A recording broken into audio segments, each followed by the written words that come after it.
Okay, muna tayo ngayon kay Press. Papa PMS. Papaturo tayo. Ano tayo, para susunod try natin mag PMS mag-isa. Kung kaya natin. Change oil pala. Tapos nagpalit na rin pala tayo ng gulong sa likod. Yun pa rin, batlocks pa din. Tapos nung kinakabit nila, napansin nung nagpapalit ng gulong, sabi niya, matigas yung preno mo sa likod. Sabi niya, yung caliper, gumagano dapat. Ginawa ko na dati yun eh. Chinek ko doon sa ibang naka-Dominar. Ginalaw ko yung gano'n. Sabi ko matigas din naman kapare sa akin. Kasi may gusto kong grasahan sana yung pin. Yun yung chinek ko sa akin ngayon. Pagkatapos after grasahan, chinek ko kung magagalaw ko. Hindi rin pala nakagagalaw pag nakakabit na yung mga tawag dito, brake pads. So bali wala. Yung tinetesting ko yun sa mga ibang Dominar. So yun sinabi nung nagkakabit ng gulong, sabi niya matigas, stuck up, kaya nahirapan daw siya ibalik. So nilagyan niya ng grasa. Tapos nawala yung nabawasan yung sinasabi kong issue na parang nag-ABS. Nangyayroon pa rin pero mahina na. Pwede ko na siyang gamitin sa slow speed ngayon. So ginrasahan lang niya. Pakita ko sa inyo mamaya. Sabi ko nilagyan ng grasa dito, dalawa, sa dito yata, kasi nung tinanggal yung gulong bumabara yung nahirapan sila ibalik kasi bumabara yung caliper. So dapat pala ito umuusog-usog siya ng ganyan. So ako dati iniisip ko lagyan din yan kasi doon sa luma natin nilalagyan natin yan. Ginagalaw ko, hindi ko magalaw. Akala ko gano'n talaga. Tapos yun nga, doon sa nagpalit ng gulong, sabi dapat gumagalaw to. Stack up daw. Basta pag hindi mo nakalagay sa likod yung caliper. Basta pag hindi nakakabit yung brake pad, dapat nagagalaw-galaw siyang gano'n. Yung sa akin kasi matigas. Steady lang. So ayun. So yung pinalitan sa gulong, same pa din. Same pa rin. Bridgestone pa din. Yung Batlocks T32 pa din. Kasi yun yung sa unahan natin eh. So hindi pa tayo nagpalit sa unahan. Nakapal pa naman. Tingin ko. Yung likod di ba parang ang pangit na nung kain. So alam ko nga, hintay ko sana mag 40 pa para 20k. 20k kasi yung una natin yung stock. Wala, nabutasan naman. So pinapalitan ko na. Dinala ko sa tire guys. Tapos meron pa silang event pagdating doon. Sayang nga meron kaming lakad ni Mrs. after magpalit ng gulong. Merong event yung Michelin. Kinakausap ako ng mga tiga doon na kung mag-i-stay daw. Sabi ko may lakad eh. Una kong tinanong kagad si sabi niya, sir po, mag-i-stay ba kayo? Darating mo si Jow? Si Jow Moto. Kasi Michelin si Jow Moto, diba? Sabi, yes sir, darating. Sabi ko, sayang. Meron akong lakad. Sabi, sir, hanggang 9 PM pa naman kami. Kung makabalik kayo, habol na lang kayo. Para may nakita ko mga raffle doon sa tire guys. Okay din. Buti nga pinalitan pa rin nila yung gulong natin kahit na na may event. Kasi nung pagdating pa lang namin, sabi, sir, titingnan natin kung magagawa pa kasi may event nga. Sabi ko, sige. Pero nag-usap kasi kami sa Messenger. Sana hindi na lang kami na pinapunta kung Pero nagawa naman nila. Kung hindi nagawa, yun yung sasabihin ko. Sabi ko, nag-usap tayo sa Messenger eh. Pero hindi naman, nagawa naman. Ang bilis nga eh. Sandali lang eh. Puputol. Dapat ang weekend, hindi Monday. Malilate ang mga Pero hindi naman traffic eh. Wala yatang walang pasok mga estudyante. Kaya pala. Dahil lang naman sa heat index. Taas ang heat index, mainit. Dito sa Cavite medyo mataas na. Pero ngayon, anong oras ba? 8:41, hanggang 9. Di pa naman ganoon, pa sa umaandar. Di pa ako pinapawisan.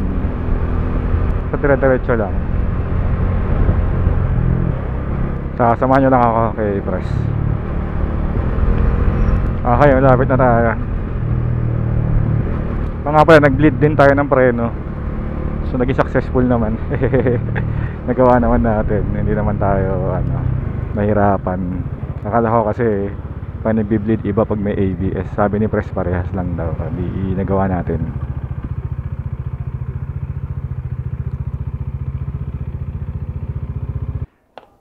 Paps, una na ako. Salamat. Sir, Paps. Ingat kayo mamaya, ma'am.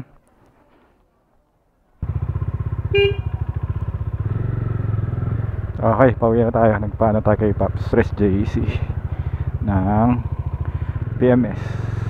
So nawala yung vibration na naririnig natin kanina. Try ko lagay yung clip dito.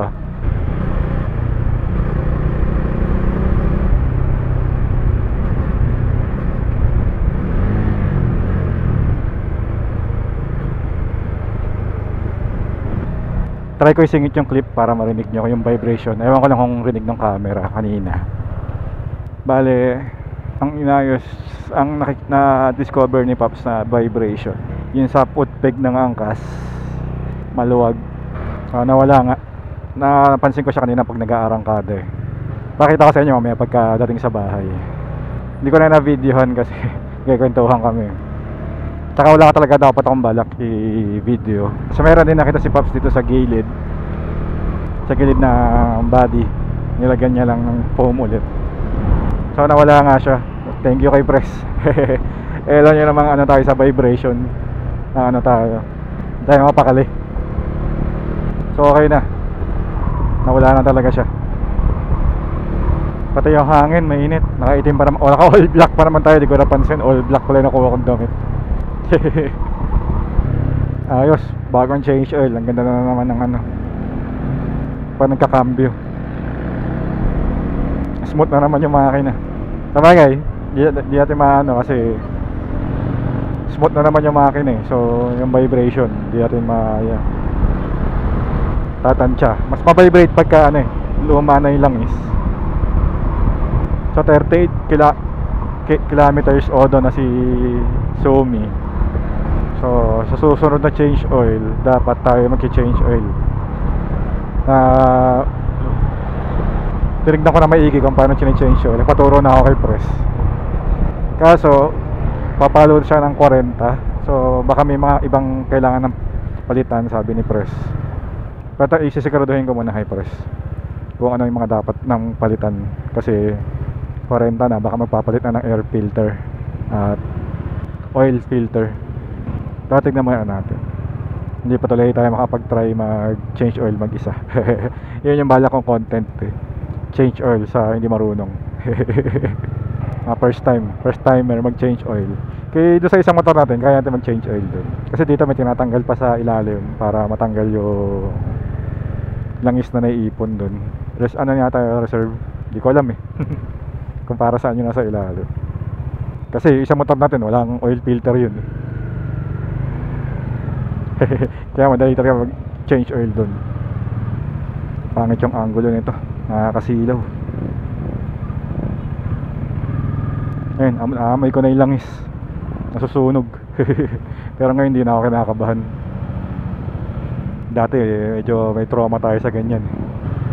Kung nakakaamoy tayo ng langis na susunog, kinakabahan tayo. Dahil doon sa base gasket issue natin na 2 beses. Ayun, so pauwi tayo. Mamaya pakita ko sa inyo. Isingit ko lang pala dyan yung video para alam nyo kung anong gagawin. Ani Press. Bale,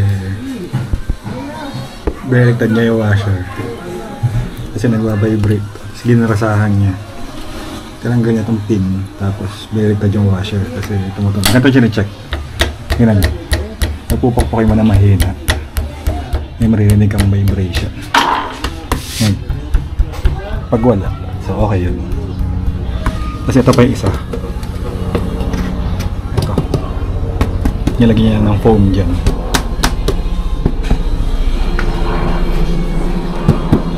Ito, kita ba? Hindi kita yung foam eh. Yan. Para dun sa vibration, may ano kayo, para may idea kayo kung maranasan nyo.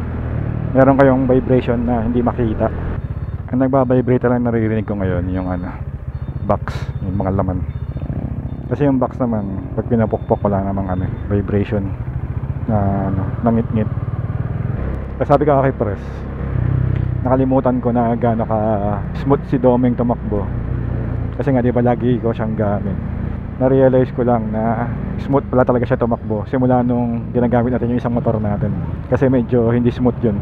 Ito, nung nagmotor tayo ulit ng Dominar, na-realize natin kung gaano siya ka-smooth. Ganda. Chinek maigi ni press lahat.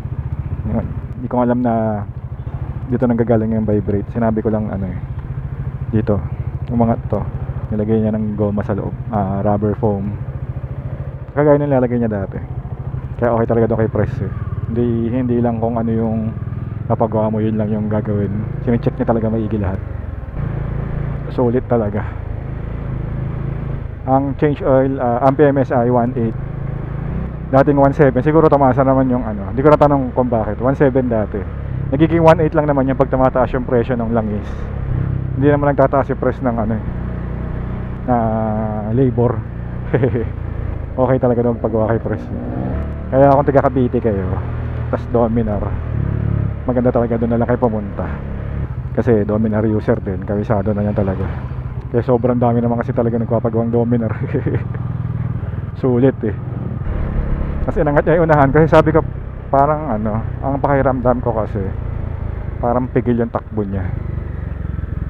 Sabi ko baka kumakagat yung preno sa unahan, so inangat niya. Ginak niya pa yung ilalim para umangat yung unahan, tapos pinaikot, okay naman. So sabi ko baka mali lang yung pakiramdam ko, kasi parang pakiramdam ko humina na ng konti. Sabi rin ni press, ganoon talaga minsan, kakaedad na magka 40 na siya Odo 38 na 38 plus 41, change oil tayo ulit. Sana ako na muna yung mag-change oil para meron para ma-share ko sa inyo kung paano mag-change oil lang hindi marunong. Tapos binlead pala natin yung preno natin, GOT4. Hindi ko na rin binid yun kasi sabi ni press nga, yun nga, ewan ko, nabanggit ko to kanina, papunta tayo kay press, pero parehas lang ang pag-bleed ng non-ABS sa ABS, kasi akala ko magkaiba.